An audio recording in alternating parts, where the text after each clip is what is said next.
जरा सोचो, अगर आपको आपके फेवरेट रेस्टोरेंट में आपका फेवरेट खाना खाने को मिले और आपको उसके पैसे भी ना देने पड़े। कुछ ऐसा ही होता है हमारी आज की इस कहानी में। फिल्म की शुरुआत एक सुंदर से रेस्टोरेंट से होती है जहाँ एक आदमी ने काफी सारे खाने का ऑर्डर दिया। सारा खाना गटकने के बाद उसने अपनी अंगूठी से एक मक्खी निकाली और उसे गर्मा गर्म चाय में डुबोकर अपनी टेबल पर सजा दी। फिर उसने रेस्टोरेंट के स्टाफ को बुलाया और मक्खी की ओर इशारा करके उन्हें ऐसे डांटा जैसे वो मक्खी उन्होंने ही डाली हो। क्योंकि सवाल रेस्टोरेंट की रेपुटेशन का था तो मैनेजर भागा भागा आया और उसे बिना पैसे दिए ही जाने दिया। पता चला कि उस आदमी का नाम क्लोविस है, जो एक पेशेवर चोर है और कभी भी खाने, पहनने और रहने के लिए खर्च नहीं करता। वो अपनी सौतेली बहन लोहान के साथ एक दूसरी जगह गया और एक फैंसी कपड़ों की दुकान में घुस गया। उसने अपनी बहन को चेंजिंग रूम में जाकर अपनी शर्ट के नीचे कपड़े भरने को कहा और एक कपड़े को चुपके से दूसरे ग्राहक के बैग में रख दिया। थोड़ी देर बाद लोहान बाहर आई और कपड़े पसंद ना आने का बहाना करने लगी। अब ये दोनों उस दूसरे ग्राहक के बाहर निकलने का इंतजार करने लगे और जैसे ही वो लेडी बाहर निकलने को हुई, अलार्म बजने लगा और स्टोर कीपर ने उसे रोक दिया। इसी मौके का फायदा उठाकर क्लोविस और उसकी बहन बाहर निकल गए और इस तरह दोनों को फ्री में कपड़े भी मिल गए। गाइज, आप लोगों को बता दूं कि आप ऐसा कभी भी ट्राई मत करना, पता चले फ्री के चक्कर में अपने भी देकर आ रहे हो। क्लोविस के लिए फ्री में रहना तो सबसे ही आसान था। सबसे पहले वे दोनों शहर के सबसे अच्छे होटल को चुनते थे और फिर वो जाकर रिसेप्शनिस्ट को एक चेक दे देता था। वो जानबूझकर शनिवार को ही जाता था जिससे छुट्टी होने के कारण चेक को सोमवार को ही डाला जा सके। अगर कोई रिसेप्शनिस्ट उससे बहस करने की कोशिश करता तो वो उसे अपने अधिकारों की दुहाई देकर मना लेता। कुल मिलाकर अपना क्लोविस एकदम छपरी आदमी था, लेकिन क्लोविस बचपन से ऐसा नहीं था। जब वो छोटा था तो क्लोविस अपने माता पिता के साथ ब्राजील के एक छोटे से शहर में रहता था। वो बड़ा होकर एक फेमस पेंटर बनना चाहता था, लेकिन जब उसके माता पिता अलग हुए तो उसको लगा कि जैसे उसके सपने ही टूट गए हों। फिर उसके पिता ने दूसरी शादी कर ली, लेकिन 1 साल के भीतर ही वो इससे भी उब गए और उन्हें छोड़कर चले गए। इस तरह क्लोविस ने अपने किशोर अवस्था के दौरान कई परिवारों को बदल दिया और ऐसे ही एक परिवार में वो अपनी सौतेली बहन लोहान से मिला, जिसके साथ उसकी काफी अच्छी बॉन्डिंग हो गई। प्रेजेंट में 15 साल बाद क्लोविस अब अपने परिवार से दूर जाकर रियो डी जेनेरियो में अकेले रह रहा था। उसने पेंटिंग के अपने जुनून को जारी रखा, लेकिन बिल्कुल अलग तरीके से। वो फेमस पेंटिंग्स की हूबहू कॉपी बनाता था और उन्हें एक भ्रष्ट सीनेटर को 10 गुना दाम पर बेच देता था। इन्हीं सब अवैध डीलिंग की वजह से क्लोविस एक जोरदार स्पीकर भी बन गया था, जो अपने भाषण के प्रभाव से किसी को भी अपनी बातों में फंसा सकता था। इसके बाद क्लोविस अपने दोस्त टेविनो से मिला और उसे अपने सबसे बड़े धोखे के बारे में बताया जो वो अब करने वाला था। उसने कुछ डॉक्यूमेंट्स निकाले और बताया कि वो iconic statue of Rio de Janeiro को बेचने जा रहा है। टेविनो इसकी इस बात पर हंसने लगा, क्योंकि कोई सरकारी संपत्ति को कैसे बेच सकता था, लेकिन अपने क्लोविस छपरी के पास इसका भी जुगाड़ था।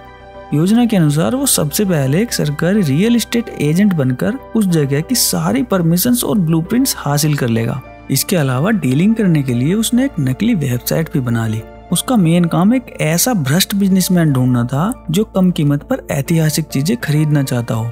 एंड में उसे बस ये विश्वास दिलाना था कि ये डील रियल है और इसके लिए काम आने वाली थी क्लोविस की कन्विंसिंग स्किल्स। टेविनो उसकी बात सुनकर दंग रह गया। अगले दिन क्लोविस ने कुछ व्यापारियों से संपर्क किया और एक भीड़ भाड़ वाले बीच पर बैठक बुलाई।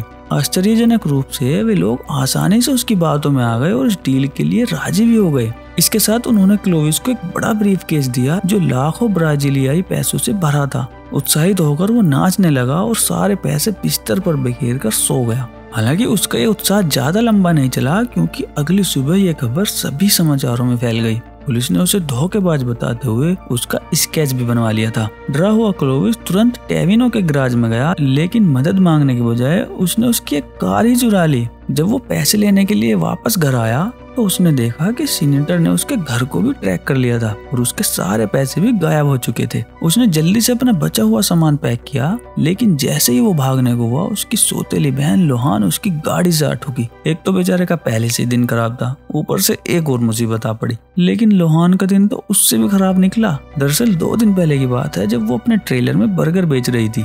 उसकी कमाई तो ज्यादा नहीं थी, लेकिन फिर भी वो सबसे अच्छे बर्गर बेचना चाहती थी। एक दिन 2 अधिकारी आए और उससे रजिस्ट्रेशन के पेपर्स मांगने लगे। उसके पास पेपर्स नहीं थे तो उन्होंने उसे ट्रेलर को ही ले जाने की धमकी दे डाली। उसकी विनती करने पर भी जब वे नहीं माने तो उसे अपने पूरे महीने की कमाई रिश्वत के रूप में देनी पड़ी। लेकिन अगले दिन 2 अधिकारी और आए और उससे फिर से पेपर्स मांगने लगे। जब लोहान ने उन्हें बताया कि उसने पहले ही उन लोगों के साथियों के साथ इस मुद्दे को सुलझा लिया है, तो अधिकारी से पता चला कि उनका कोई साथी है ही नहीं। ये सुनकर बेचारी लोहान के तो पैरों तले जमीन ही खिसक गई। और तो और वो उसका ट्रेलर भी अपने साथ ले गए। अब उसके पास कोई रास्ता नहीं बचा तो वो अपने एकमात्र फैमिली मेंबर क्लोविस से मिलने चली आई। क्लोविस ने लोहान को जल्दी से अंदर बैठाया और बिना कुछ बताए वहां से निकल गया। वो एक सुनसान जगह पर रुका और फाइनली उसे सब कुछ बता दिया। फिर वो उसे एक होटल में ले गया और एक बार फिर से फ्री में एंट्री दिलवा दी। बाद में वे शहर के सबसे अच्छे स्टोर में गए और अपनी पुरानी ट्रिक यूज करके अपने लिए कुछ अच्छे से कपड़े लिए। इसके बाद क्लोविस ने एक बैंक को लूटने की योजना बनाई। उसने अपनी दूरबीन से एक ट्रैवल कंपनी में देखा जहां एक अमीर महिला एक सेल्स गर्ल से बात कर रही थी। क्लोविस जानता था कि इस एरिया की सभी ट्रैवल कंपनियां केवल चेक से ही लेन देन करती हैं, इसलिए उसने लोहान को चेक की तस्वीर लेने के लिए भेजा ताकि वो एक जाली चेक बना सके। पहले तो लोहान ने मना कर दिया, लेकिन जब क्लोविस ने उसे ट्रेलर वापस दिलाने का वादा किया तो वो फट से तैयार हो गई। लोहान उनके ऑफिस में गई और जब उस अमीर महिला ने अपना चेक निकाला तो लोहान ने सेल्फी लेने का नाटक करके चेक के साथ साथ सिग्नेचर्स की भी फोटो ले ली। थोड़ी देर बाद जब वो अमीर महिला वहां से चली गई तो क्लोविस उसका असिस्टेंट बनके स्टोर में घुस गया। उसने बताया कि लास्ट चेक किसी वजह से कैंसिल हो गया है, इसलिए उसकी मालकिन ने दूसरा चेक भेजा है। असल में तो ये नया चेक किसी फर्जी बैंक अकाउंट का एक जाली चेक था। आश्चर्यजनक रूप से सेल्स गर्ल उनके ट्रैप में आ गई और बिना किसी जांच पड़ताल के ही असली चेक उन्हें वापस भी कर दिया। इसके बाद क्लोविस बैंक गया और अकाउंट होल्डर का बेटा होने का दावा करके एक अच्छे खासे अमाउंट को प्राप्त कर लिया। इतना आसान होता है क्या यार चोरी करना। वादे के अनुसार अगली सुबह क्लोविस ने अपनी बहन लोहान के लिए एक नया वाहन खरीदा। हालांकि लोहान ज्यादा खुश नहीं हुई क्योंकि उसे ट्रेलर की जगह कोम भी मिल रही थी। फिर भी उसने इससे ही काम चलाने का सोचा और दोनों एक बार फिर से अलग हो गए। लेकिन ये क्या, कुछ ही मिनटों बाद लोहान फिर से अपने भाई का पीछा करने लगी और ट्रेलर लेने की जिद पर अड़ गई। गुस्से में आकर क्लोविस ने गैस पेडल पर पैर रख दिया और लोहान को पीछे छोड़ने के चक्कर में अपनी कार के इंजन को ही जला डाला। अब कोई रास्ता नहीं बचा, जिस वजह से क्लोविस लोहान की कोम्बी में ही शामिल हो गया। यहाँ पर ये दोनों अपने बचपन की यादों में इतना खो गए कि लोहान का ध्यान भटक गया और इनकी कोम्बी सामने से आ रहे पोल्ट्री ट्रक से जा टकराई। इस दुर्घटना में दोनों को चोट तो नहीं आई, लेकिन उन दोनों को बिना पैसों के ही वहाँ से भागना पड़ा। रात में जब लोहान ने रेडियो चालू किया तो समाचार प्रसारण से पता चला कि अधिकारी 2 चोर कलाकारों की तलाश कर रही है, जिन्होंने पूरे शहर में कई लोगों को चूना लगाया है। इस वजह से लोहान और क्लोविस भूखे ही उस कोम्बी में रहने के लिए मजबूर हो गए। लेकिन अपना क्लोविस किसी से कम थोड़ी है, उसने जल्दी से इस शहर से बाहर निकलने का प्लान बना लिया। अगली सुबह वे डॉक्टर्स के रेस में एक लोकल एयरपोर्ट पर पहुंच गए। जब एयरपोर्ट के कर्मचारी ने रिजर्वेशन के लिए पूछा तो उन्होंने ये बहाना बना दिया कि वे एक वीआईपी आदमी के लिए इमरजेंसी में हार्ट लेकर जा रहे हैं। ऐसे करके वो दोनों दूसरे शहर साओ पाउलो में पहुंच जाते हैं। एयरपोर्ट पहुंचने के बाद जब लोहान फ्रेश होने के लिए बाथरूम चली गई तो कुछ अधिकारी ने क्लोविस को पहचान लिया और उसे तुरंत गिरफ्तार कर लिया। पुलिस स्टेशन में हेड कमिश्नर रिकार्डो ने उससे पूछताछ की और बताया कि वो कम से कम भी 20 साल के लिए सलाखों के पीछे रहने वाला है। क्योंकि क्लोविस और भी बहुत सारे अपराधियों के बारे में जानता था, इसलिए उसने कमिश्नर के साथ एक सौदा करना चाहा। कमिश्नर को भी प्रमोशन की सख्त जरूरत थी, इसलिए वो भी इस सौदे के लिए मान गया। अगले दिन रिकार्डो क्लोविस को अपने टेम्परेरी घर में लाया ताकि वो अपने प्लान को अमल में ला सके। रिकार्डो के जाने के बाद क्लोविस ने लोहान को भी वहीं पर बुला लिया। उसने ये नहीं बताया कि वो अब भी हिरासत में है, बल्कि एक आखिरी चोरी का हवाला देकर उसे भी अपने प्लान में शामिल कर लिया। लोहान अब किसी भी तरह की परेशानी में नहीं पड़ना चाहती थी, लेकिन क्लोविस ने आधे पैसे देने का वादा करके उसे इस चोरी के लिए मना ही लिया। पहले तो क्लोविस ने लोहान को अपनी हिस्ट्री बताई कि कैसे वो नकली पेंटिंग्स बनाकर उन्हें सीनेटर को बेचा करता था और अब लोहान को भी ठीक ऐसा ही करना था। उसने लोहान से कहा कि वो पहले खुद एक फेमस पेंटिंग की कॉपी बनाएगा और जब वो पूरी तरह बनकर तैयार हो जाएगी तो उसे किसी सीनेटर से कांटेक्ट करके उन्हें अच्छी कीमत पर बेचना होगा। हालांकि लोहान डरी हुई थी, लेकिन फिर भी वो इस काम के लिए मान गई। एक तरफ तो क्लोविस ने एक फेमस पेंटिंग बनानी शुरू कर दी और दूसरी तरफ लोहान भी अपनी कम्युनिकेशन स्किल्स पर काम करने लगी।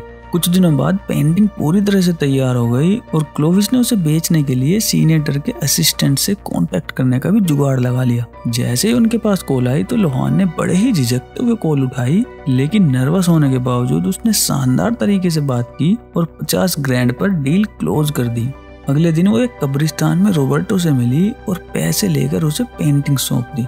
अब क्लोविस के पास पैसे तो आ गए थे, लेकिन अब भी वो पूरी तरीके से आजाद नहीं हुआ था। इसके लिए उसे सीनेटर को सलाखों के पीछे पहुंचाना होगा। शहर में एक नीलामी हो रही थी जहां पर सीनेटर और उसके असिस्टेंट के अलावा और भी बहुत सारे अमीर लोग मौजूद थे। उन सब के बीच रिकार्डो भी एक अंडरकवर बन के बैठा था, जबकि क्लोविस एक वेटर बनकर इधर उधर डोल रहा था। जल्द ही नीलामी शुरू हो गई और पेंटिंग्स की बोली लगाई जाने लगी। नीलामी में सीनेटर के असिस्टेंट रॉबर्टो ने सबसे ऊंची बोली लगाई और पेंटिंग खरीद ली। पता चला कि पेंटिंग की आड़ में सीनेटर अपने अवैध धन को सफेद धन में बदल रहा था। तभी क्लोविस एक और पेंटिंग लेकर आया और उसने बताया कि ये दोनों ही पेंटिंग्स नकली हैं। सही मौका जानकर रिकार्डो भी अपनी सीट से उठ गया और सीनेटर से पूछताछ करने लगा, लेकिन वो बुढ़ाऊ अपनी पावर का इस्तेमाल करके बच निकला। इस वजह से उनके पूरे प्लान पर पानी फिर गया और रिकार्डो को मजबूरन क्लोविस को अरेस्ट करना पड़ा। 18 महीनों बाद ही क्लोविस जेल से रिहा हो गया, जबकि उसकी सजा तो 20 साल की थी।